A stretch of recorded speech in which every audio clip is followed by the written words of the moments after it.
Alors bonjour à tous et bienvenue dans cette nouvelle vidéo. Donc aujourd'hui nous allons parler du potentiel du surdoué, comment l'utiliser et surtout comment ne pas l'utiliser à mauvais escient. Alors ce qui est important à dire, et ce que peu de surdoués font attention d'ailleurs, c'est qu'effectivement les surdoués, les zèbres, ont envie de mettre leur potentiel à profit, non pas pour eux souvent, mais c'est aussi pour le monde entier, pour d'autres personnes, pour aider les autres tout simplement. Et c'est tout à fait dans leur nature de faire ça. Ce qu'il faut faire attention, c'est que parfois effectivement vous pouvez créer des choses, etc., avoir des idées de génie, mais que ce soit de mauvaises personnes qui utilisent ces idées-là.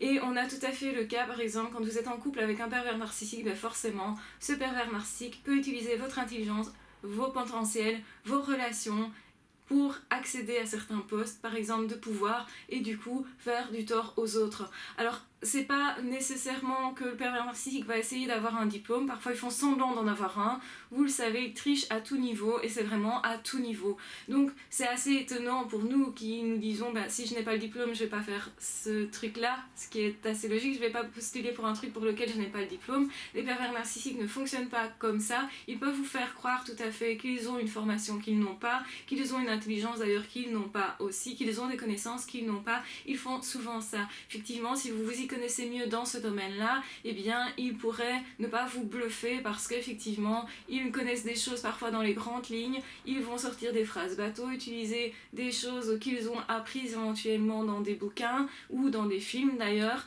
mais ça reste généralement en surface. Donc c'est-à-dire que pour qu'ils puissent exceller dans un domaine, il faut qu'ils utilisent d'autres personnes, et ça peut être aussi au travail. Attention à qui utilise votre travail, ça peut être un supérieur qui va s'octroyer vos réussites justement pour faire croire que ça vient de lui ou d'elle, et donc malheureusement vous avez cette personne-là qui va accéder à un poste encore plus prestigieux et prendre plus de pouvoir encore plus sur d'autres personnes, et c'est comme ça que les pervers narcissiques procèdent. Alors quelque part on me dira c'est intelligent, et en même temps c'est pas vraiment intelligent puisqu'ils ne réalisent pas eux-mêmes le parcours, puisqu'ils n'ont pas eux-mêmes les résultats, ils utilisent les résultats d'autres personnes. Donc attention, si vous êtes surdoué, si vous êtes zèbre, si vous êtes hypersensible, que cette hypersensibilité, que cette surdouance, que cette intelligence, que ce potentiel, que ces découvertes-là que vous faites tous les jours dans votre domaine, un domaine qui vous plaît, que vos batailles ne soient pas vaines parce que vos résultats seront octroyés à des personnes qui n'en valent pas la peine. Donc il faut effectivement évaluer à qui vous donnez votre travail et pourquoi vous le faites. Ça peut être travailler pour un employeur qui n'a pas de morale.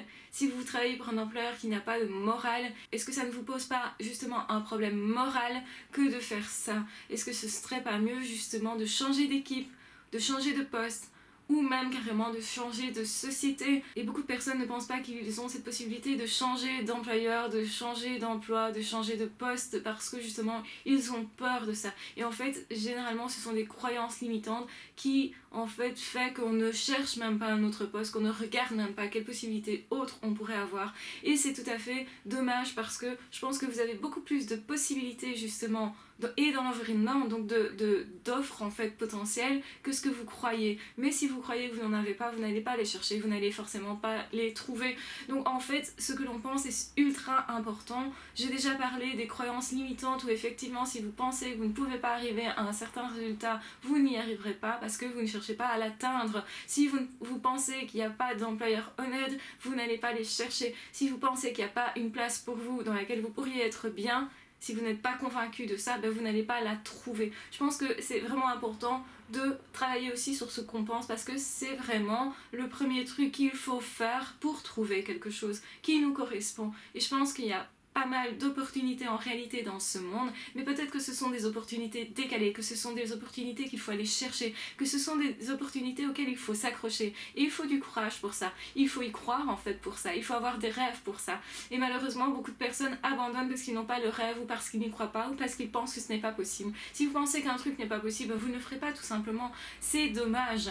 Alors regardez, si quelqu'un d'autre l'a fait, il n'y a pas de raison que vous ne puissiez pas le faire. Si vous êtes dans une situation effectivement qui ne vous convient pas parce qu'on utilise votre potentiel à mauvais escient, changez-en tout simplement, ne vous laissez pas faire. Pourquoi? Parce que effectivement le potentiel des zèbres, quand on met tous les potentiels de tous les zèbres du monde entier ensemble, ça peut créer vraiment quelque chose de formidable. Sauf si effectivement vous allez mettre ça entre les mains de personnes qui sont de mauvaises personnes.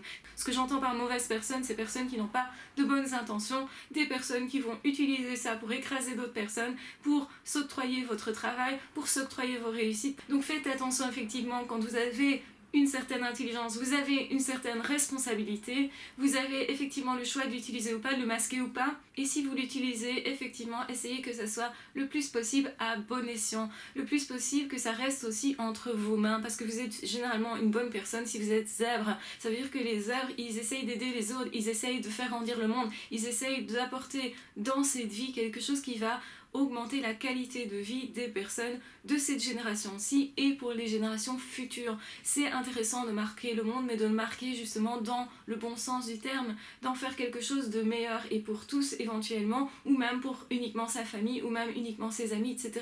Faites quelque chose qui soit constructif, ne vous laissez pas détruire, ne vous laissez pas malmener. Et si effectivement vous avez dans vos vies des pervers narcissiques, des personnes manipulatrices, des personnes malveillantes, eh bien malheureusement ces personnes-là pourraient utiliser votre intelligence à mauvais escient, utiliser ça contre vous aussi. Et donc pensez-y simplement, réévaluez les gens qui gravitent autour de vous parce que vous avez le droit à beaucoup plus, vous en tant que personne, mais les autres aussi. C'est dangereux de laisser effectivement votre intelligence, vos créations, vos pensées à des personnes qui pourraient l'utiliser pour justement casser d'autres personnes, pour détruire d'autres personnes. Donc effectivement, être intelligent, c'est avoir une certaine responsabilité. Je pense que le zèbre en a conscience et parfois qu'il en a peur de ça.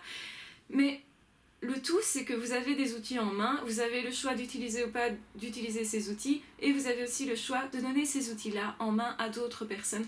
Évaluez bien les autres personnes que vous avez en face de vous, c'est ultra important. Je pense que c'est ultra important et que effectivement, il faut être aussi intelligent quand on donne une information, à qui je le donne, pourquoi je la donne, dans quel but je la donne, qu'est-ce que ces personnes pourraient faire de ces infos. Et effectivement, vous n'aurez jamais toutes les ficelles en main, vous n'aurez jamais tout en main, effectivement, vous ne pourriez pas contrôler tout, absolument tout, bien entendu, mais vous pouvez quand même regarder quelle personne vous avez en face, et si votre père, votre mère, votre frère, votre sœur, ou qui sais-je d'autre est pervers narcissique, n'allez pas leur donner vos forces, votre intelligence. Ne faites pas en sorte de les aider pour qu'ils réussissent à avoir un diplôme dans un domaine qui pourrait faire en sorte qu'ils aient un pouvoir. Ne leur faites pas leurs travaux, ne leur faites pas leurs devoirs, ne faites pas en sorte qu'ils soient engagés, n'aidez pas à ce qu'ils soient engagés dans des sociétés dans lesquelles ils pourraient pourrir ces sociétés-là. C'est ultra important. Faites attention à ce que vous faites parce que beaucoup de personnes vont aider de mauvaises personnes. En tant que zèbre, soyez une bonne personne, ayez envie d'aider, c'est normal. Mais regardez qui vous aidez parce que c'est ultra important. En attendant, aidez-vous vous-même parce que ça aussi, c'est ultra important. Aimez-vous vous-même. Soyez positif malgré tout parce qu'il y a beaucoup de personnes, de bonnes personnes à aider. Donc ça, c'est génial. Je vous embrasse très fort, je vous aime très fort. N'hésitez pas à liker, à commenter, à partager si vous pensez que cette vidéo peut être utile à quelqu'un. Et en attendant, on se retrouve très vite dans d'autres vidéos ou dans d'autres podcasts. Ciao, bye bye!